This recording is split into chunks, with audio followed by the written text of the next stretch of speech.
Channel में आपका स्वागत है। मैं हूं आपका चहेती डीके जी। मेरे साथ हैं भाजपा भारतीय जनता पार्टी के युवा मोर्चा प्रदेश प्रवक्ता आनंद राहुल आनंद जी से बात करते हैं कि सर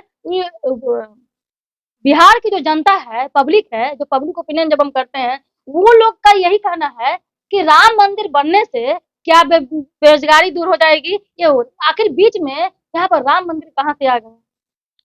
देखिए, सबसे पहले मैं आपको इस बात को स्पष्ट कर दूँ कि भारत की जो संस्कृति है, वो राम जी से शुरू होती है और राम जी पे ही जाकर खत्म होती है, पहली बात। जब देश हमारा आज़ाद हुआ था, तो उस समय जिस तरह की शिक्षा व्यवस्था को अपनाया गया था, उससे यही जो लेफ्ट के जो लोग थे, उन लोगों ने बिना सोचे-समझे जिन पुस्तकों को लिखा, उस पुस्तकों में झूठे शब्द मन से गढ़े गए, जिसकी जाँच भी नहीं हुई, कुछ कहा भी नहीं गया। लेकिन जब अगर ग्रंथ उठाया जाए भारत का और सनातन की अगर बात किया जाए, तो वो कितन 5000 वर्ष पुराना धर्म है हमारा। और जो लोग वो आज भी कहता है कि विश्व का कल्याण हो, अधर्म का नाश हो, हम ये कहते हैं। अन्य धर्मों को अगर आप देखिए तो वो किस प्रकार की बातों को कहते हैं, पहली बात। दूसरी बात मैं बताऊँ कि जिन्होंने राम राज्य को स्थापना करने की बात की थी, जिन्होंने राम को उनके सम्मान को बताने की बात की थी, वो भारतीय जनता पार्टी ने किया था। जो लोग राम के ऊपर राजनीति करते थे, जो कहते थे कि वजूद क्या है, इसके जगह पे हॉस्पिटल बना दिया जाए, कॉलेज बना दिया जाए या कुछ भी बना दिया जाए। उनके लिए ये बात ज़रूर खलती है क्योंकि वो तुष्टीकरण की राजनीति करते थे, उनको रोका किसने था? प्रश्न यहाँ ये उठता है कि उनको रोका किसने था? लोग कहते हैं कि राम मंदिर से क्या फ़ायदा है? राम मंदिर से क्या नहीं फ़ायदा है वो बताइए? हमारी संस्कृति फिर से स्थापित हो गई। हमने राम जी के वंशज जो आज दूसरे धर्म के भी लोग कहते हैं इस बात को कि हम राम जी के वंशज हैं और राम जी से ही हमारा शुरू होता है, जो पूरे दुनिया, पूरा विश्व जो है, वो कहता है कि सनातन धर्म में शांति है और शांति व्यवस्था को कैसे कायम करती है, इसके बारे में सिखाया जाता है। एक पूरे विश्व में भारत ही बचा ऐसा देश है, जो धर्मनिरपेक्ष की बात करता है और सनातनी होने का बात करता है। जहाँ तक राम जी को बनाने का सवाल है, तो मैं ये बताऊँगा कि राम जी को हमने नहीं बनाया। राम जी के हम सब उनके ईश्वर की कृपा से उनके कार्यों को करने के लिए हमारा यहाँ जन्म हुआ है। लड़ाई किस चीज़ की थी, इसके ऊपर कभी कोई चर्चा नहीं होती है। लड़ाई थी ज़मीन को लेकर। अगर आप सुप्रीम कोर्ट की बातों को देखेंगे, उसमें जो जजमेंट दिया गया है, उस जजमेंट में बड़ा स्पष्ट लिखा हुआ है कि ज़मीन की लड़ाई थी, ज़मीन मिली हिंदू पक्ष को, इसलिए वहाँ राम जी का मंदिर तैयार हुआ। राम जी को बनाने के लिए, राम मंदिर को बनाने के लिए कोर्ट ने ऑर्डर नहीं दिया। कोर्ट ने ऑर्डर सिर्फ और सिर्फ ये दिया है, सर्वोच्च न्यायालय ने, कि वो ज़मीन किसका है, पहली बात। दूसरी बात अगर मैं आऊँ, रोजगार की जो बात आप बातें कर रही थी कि लोगों के अंदर ये है। गाली क्यों देते हैं लोग, जैसे स्टालिन हो गए या तेजस्वी यादव हो गए? आखिर राम मंदिर को ही अदर कौम को अगर कुछ कुछ नहीं बोलते हैं, आखिर राम को ही ऐसा क्यों बोलते हैं? इसके पीछे का रीजन क्या? उनकी राजनीति की जो दुकान है, वो कैसे चलेगी? उनकी जो राजनीति की जो उनकी पाठशाला है, जो उनको सिखाया गया है कि मुसलमानों के तुष्टीकरण करना है, मुसलमानों के वोट को लेकर मुझे बढ़ना है, तो फिर ये राम जी को तो अपने को तो गाली देंगे ही। अगर उनमें हिम्मत है, वो हिंदू वोट नहीं देते हैं मैं वो। आपको बताना चाहूँगा कि अगर उनमें हिम्मत है, तो खुले मंच से एक इस्लाम पे थोड़ा एक प्रश्न उठा दे। उठा दे। अगर सर धड़ से अलग करने की बात नहीं नहीं की गई, उनका वोट बैंक उनसे दूर नहीं चला गया, तो आप मुझसे बोलना कि मैं क्या बोल गया आपके पास। और जहाँ तक डीएमके का सवाल है, तो डीएमके, डेंगू, मलेरिया, कोड, ये 3 बीमारी खत्म होने का समय आ गया है। ये जो जनसैलाब आपने तमिलनाडु में देखा है, उस जनसैलाब का ये जीवंत उदाहरण है। जो लोग अपनी संस्कृति को भूल गए हैं, जो अपने पिता को पिता कहना भूल गए हैं, अपने दादा को अपने दादा मानना भूल गए हैं, वही लोग इस प्रकार की बातें करते हैं, जो आज मीडिया के मित्रों के माध्यम से या जो नासमझी में जो बातों को कहते हैं। देखिए, मोहब्बत की दुकान भी चल रही है, लेकिन उस मोहब्बत की दुकान में जो फैक्ट्री है, वो किस प्रकार का, उन्हीं के मोहब्बत का दुकान का ना डीएमके है, उसी मोहब्बत की दुकान का ना तेजस्वी यादव जी हैं, उसी मोहब्बत के दुकान के आप है ना, उसी मोहब्बत के दुकान के अन्य राजनीतिक पार्टियां है ना, उसी मोहब्बत के दुकान में एक ये भी शामिल थी, टीएमसी। आपने देखा ना किस तरह से वहां पे दरिंदगी की जाती है और किस तरह से लोगों को देखने को मिलता है। इनके ऊपर ये कभी प्रश्न नहीं उठाते हैं। आखिर भाजपा क्या कर रही है? अभी अभी 10 साल से काम कर, लेकिन रोहिंग्या जो है उस पर कोई सवाल नहीं कर रही है। और देख रहे हैं कि बंगाल में हिंदुओं का पलायन हो रहा है, इसमें क्या करें?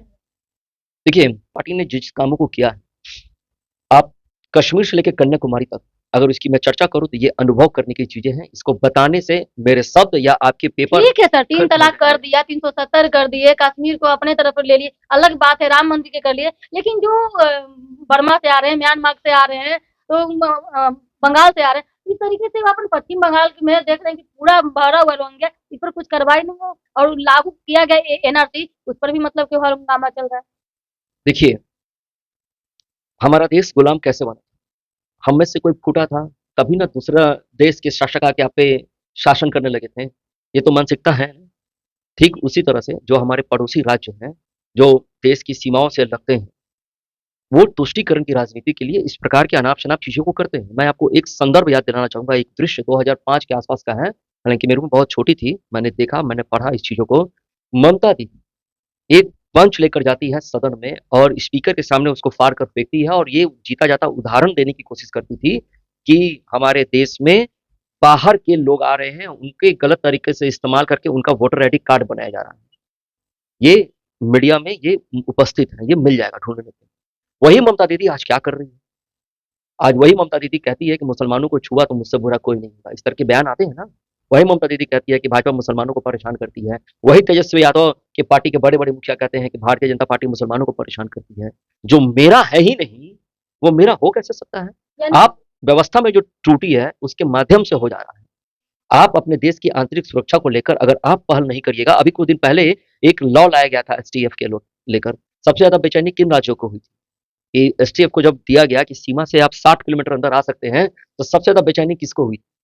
आप वेट कीजिए, 1 दशक में हमने बहुत कुछ किया है और जो तीसरा कार्यकाल होगा, वो बड़े-बड़े फैसलों का होगा। सीएए और एनआरसी को लागू करना ही होगा, ये स्पष्ट हो चुका है और ये इस महीने में या जाने से पहले ये आ जाएगा।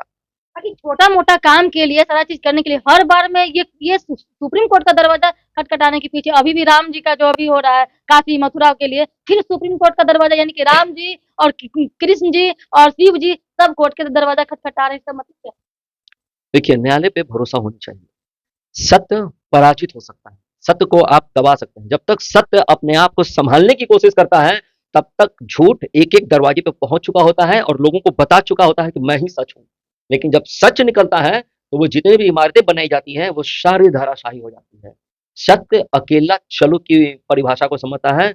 जो कानून की आप बात करते हैं, जिस कानून में थोड़ी देर होती है, क्योंकि मामले बहुत सारे लंबित हैं उसको लेकर, लेकिन मैं सर्वोच्च न्यायालय का भी धन्यवाद देना चाहूँगा कि जिस तेज़ी से, जिस तत्परता से उन्होंने अच्छे-अच्छे डिसीज़न लिए हैं, उसका जीवंत उदाहरण आपको मैं बताना चाहूँगा कि अभी कुछ दिन पहले एक सरकार के मुखिया के ऊपर आरोप लगा था, तो वो अपने ज़मानत को लेने के लिए वो गए थे, सुप्रीम कोर्ट ने मना कर दिया। लेकिन नो, आप पहले हाई कोर्ट जाइए, वहाँ से आइए, फिर मैं देखूँगा। तो यानी कि सुधार हो रहा है और जो देश के अंदर जो व्यवस्था बन रही है, वो व्यवस्था कहीं न कहीं बहुत टाइट व्यवस्था बन रही है, जिसने 70 साल राज किया और जो 10 साल राज कर रही है, जो 70 साल का हिसाब वो ठीक से नहीं दे पा रहे हैं और हम 10 साल में एक-एक हिसाब देने के लिए आपके सामने बैठे हैं, तो इससे ही पता चलता है कि 70 साल बनाम 10 साल और कामदार बनाम नामदार। तो बीजेपी हिंदुत्व को लेकर के आगे बढ़ रही है, इसी को हिंदू के वोट को लेकर के वो जीत भी रही है, लेकिन आगे क्या किया जाए कि जैसे राम मंदिर पे कोई गाली दे, कोई तुष्टीकरण करे, तो उसके लिए कड़ा एक्शन होना चाहिए या नहीं होना चाहिए? जैसे नुपुर शर्मा जैसा कि मतलब कुछ टिप्पणी टिप्पणी हल्का बोल दिए, तो उनको बंद कर दिया गया। तो इस तरीके से तो होना नहीं चाहिए, तो क्या करेंगे इससे आगे? देखिए, ये आपकी सोच पे निर्भर करता है। जब आप बोलते हैं कि अभिव्यक्ति की आज़ादी है, तो ये अभिव्यक्ति की आज़ादी सिर्फ़ और सिर्फ़ आखिर हिंदुओं के हिंदुओं लिए के है। क्यों परीक्षा देना पड़ता है मैं अभिव्यक्ति की मैं वही आज़ादी बता में? रहा हूँ। और लोगों को तो नहीं देना मैं पड़ता है। कहीं कुछ ईसाई पर नहीं आता है, मुस्लिम धर्म पर ऐसा चीज़ को ऐसा नहीं आता है। आखिर हिंदू धर्म कहाँ कब तक परीक्षा दे?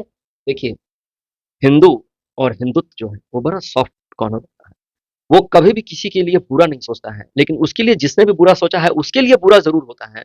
ईश्वर जब चाहते हैं, तभी नरेंद्र मोदी जैसा व्यक्ति प्रधानमंत्री बनता है। ईश्वर जब चाहते हैं, तभी योगी जी जैसा व्यक्ति उत्तर प्रदेश का मुख्यमंत्री बनता है। ईश्वर जब चाहते हैं, तभी कश्मीर से 370 हटता है और उस समय के राज्यपाल को कड़े-कड़े डिसीजन लेने पड़ते हैं। देखिए, चीज़ें गलत नहीं होंगी, तो फिर चीज़ें सुधरेंगी कैसे? मैं इसी बात को आपको कह रहा हूँ कि आप राम में रहमान की चर्चा करते हैं, दिवाली में अली की बात करते हैं और जब अपना वक़्त आता है इस चीज़ को परिचय देने के लिए, उस समय आप कहते हैं कि मुसलमानों को परेशान कर रही है। देखिए, कांग्रेस की हार की वजह क्या थी? कांग्रेस की हार की वजह यही थी, जब उनके पूर्व रक्षा मंत्री ने इसका जब निचोड़ निकाला, तो हुआ कि कांग्रेस मुसलमानों की पार्टी होते जा रही है। आप देखिए, राम जी का दर्शन करने क्यों नहीं गए वो सारे लोग? इसलिए नहीं गए क्योंकि उनको कहीं न कहीं लग रहा था कि मेरे जाने से मुस्लिम भाई मेरे नाराज़ हो जाएँगे, मुस्लिम वोटर मेरे नाराज़ हो जाएँगे। समस्या यहाँ है। तो दिक्कत ये है कि जिन्होंने तुष्टीकरण किया, वो अपने आप को कैसे अच्छा बता सकते हैं? जिन्होंने तुष्टीकरण किया, वो हिंदू को गाली देंगे, लेकिन जनता इस चीज़ को देख रही है और जनता समझ रही है और आज ऐसी स्थिति हो चुकी है हिंदू के जागने से कि आज वो अपने विपक्ष मुद्दा तलाश रहा है कि मुझे क्या कहना है। जो INDIA वाले लोग थे, वो INDIA वाले लोग जो हैं, वो सारे लोग चले गए। उसमें से आई केवल बच गया है, एन निकल गया है, डी निकल गया है और ए निकल गया है। केवल आई स्क्वायर बच गया है और आई स्क्वायर कौन है? आपको भी पता है।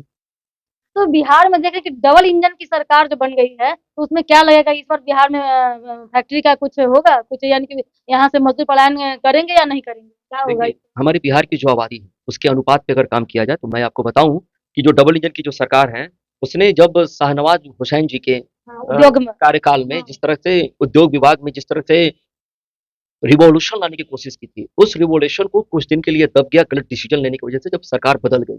लेकिन जो योजनाएँ जो चलाई गई थी, देखिए आप पहली बात तो आपको मैं इस बात को स्पष्ट कर दूँ कि नौकरी में और रोज़गार में फ़र्क होता है। आपके देश की जो आबादी है, उसका 1 से 1.5% आप नौकरी दे सकते हैं, ये एक आपको सच्चाई है, ये मान लेनी चाहिए। हम लोगों को ट्रेडिशनल यही सिखाया गया कि मेरे पिताजी खेती करते थे, तो मेरा बेटा भी खेती करेगा। लेकिन ये नहीं बताया गया कि मेरे पिताजी खेती करते थे, तो उसमें आई परेशानी को बेटा आधुनिक तरीके से कर सकता है कि नहीं, इसके ऊपर कभी चर्चा नहीं की गई। आपको बैसाखी पे ही रखा गया। मोदी जी की सरकार जब आई तो उस बैसाखी को हटा दी। उसने आत्मनिर्भर बनाने की कोशिश की, आपके अंदर में वो प्रेरणा जगाने की कोशिश की कि आप अकेले दम पे अपने व्यापार को सँभालिए और लोगों को रोज़गार दीजिए। पहले देश में 3 यूनिकॉर्न था, आज देश में 100 से ज़्यादा यूनिकॉर्न है। तो आप इसी से अंदाज़ा लगा लीजिए कि प्रतिशत कैसे है बढ़ने की हमारी। और जो युवाओं को देने की जहाँ तक बात है, जो युवाओं की सरकार है, तो इसमें हम अव्वल अंक प्राप्त कर रहे हैं क्योंकि हमने जो कहा वो किया और आगे भी करेंगे। आप युवा नेता हैं बीजेपी के, तो आप ही की सरकार अभी है, तो इस चैनल के माध्यम से लास्ट में क्या कहना चाहेंगे जो आपसे युवा प्रेरित हो? देखिए, सबसे पहले मैं ये कहूँगा कि जिस ओर ज़बानी बहती है, उस ओर ज़माना चलता है। तो ये युवाओं का देश है। हमारे देश के जो युवा हैं, सब एक-दूसरे में सक्षम हैं करने की, नौकरी भी करें, नए-नए व्यवसाय भी खड़े करें। अगर नए व्यवसाय नहीं खड़े होंगे, तो फिर नया अंबानी कैसे पैदा होगा? नया अडानी तो कैसे सोच आएँगे? को कैसे बदलेंगे आप? उस सो क्योंकि पब्लिक ओपिनियन जब जैसे गांधी मैदान हो या पटना जंक्शन हो या आर ब्लॉक हो या कहीं भी हम पब्लिक ओपिनियन हम करते हैं तो देखते हैं कि अगर 100% है तो उसमें से क्या होता है कि 30% जो है जो बीजेपी के खाते के लिए बोलते हैं और 70% है जो बनेगा तेजस्वी सीएम बनेगा वो चीज करते इसके पीछे का क्या है? देखिए, ये जो सोच है, नवयुवक युवा जो 12th का एग्जाम दे रहा है उसके सोच को देखिए। ये जो सोच है, इस सोच को बदलने की तैयारी, वो एक दिन में नहीं बदलता है, ये बात वो तो सही है। धीरे-धीरे बदलता है। और आप देखिए हमारे बिहार के जो युवा वर्ग है, खास करके जो पढ़ रहे हैं वो तो पढ़ ही रहे हैं, जो पढ़ चुके हैं, वो नए-नए व्यवसाय को शुरू कर रहे हैं। उसको सम्मानित करने जाती है ना, भारतीय जनता पार्टी के लोग जाते हैं ना, मंत्री जाते हैं ना, नीतीश जी अवार्ड देते हैं ना, स्टार्टअप इंडिया की बात करते हैं ना, स्किल इंडिया की बात करते हैं ना, फिर मुद्रा योजनाओं की बात करते हैं ना और जो भी केंद्र की जो योजनाएँ हैं, उसकी चर्चाएँ होती हैं ना युवाओं के बीच में कि क्या कर रहे हैं। ये सोच बदलेगा और बदल भी रहा है। उसी सोच का एक परिणाम मैं भी हूँ कि जब सरकार नहीं आई थी, मैं उसी की बात बताता हूँ कि जब सरकार बनने की स्थिति हो रही थी, तो मेरे पिताजी ने मुझे बुला लिया ये कहकर और माताजी ने ये कह के बुला लिया कि तुम यहीं हो, यहीं से कुछ करेंगे। जबकि मैं इंजीनियर होने की वजह से मैं अपनी महत्वपूर्ण नौकरी को छोड़कर चला आया। ठीक है, थोड़ी परेशानी हुई, थोड़ी समस्याएँ आई, लेकिन समाधान तो अंततः निकला। शुरुआत तो किया, अब तो सरकार आपको 10 लाख रुपए तक बिना गारंटी के दे रही है। आप आगे तो बढ़िए, पैसे तो पर्याप्त पड़े हैं। पहले रिकवरी रेट देख लीजिए, आज रिकवरी रेट देख लीजिए। जो बैंक पे भरोसा बना है, इसलिए मैं कहना चाहूँगा आपके चैनल के माध्यम से कि खूब पढ़िए, इंटेलेक्चुअल बनिए और अपने देश में एक मजबूत शासक को चुनिए। जब आपका शासक मजबूत रहेगा, तो सेनापति भी आगे बढ़ जाएगा और सारी चीज़ों पे अपने झंडे को गाड़ बहुत-बहुत से धन्यवाद। ये मेरे साथ थे राहुल आनंद जी जो बीजेपी के युवा मोर्चा के डीकेसीसी चैनल में क्या कहे दोस्तों ये चैनल ज़्यादा से ज़्यादा शेयर करें दोस्तों कि किस तरीके से बिहार में जो बेरोजगारी के लेकर के आप लड़ते हैं कि तेजस्वी यादव युवा है तो कुछ करबे करेगा, ये करेगा, वो करेगा। तो ये देख करके एक बार आजमा करके देखिए, ये कि देखो दोस्तों कि आज के देखिए क्या हालत हो गई है। पहले क्या था और अभी दिन पर दिन कैसा होते जा रहा है। यानी कि सत्ता परिवर्तन की ज़रूरत है दोस्तों और लाइक, शेयर, कमेंट, सब्सक्राइब करें, फेसबुक पे है तो फॉलो करें। जय हिंद।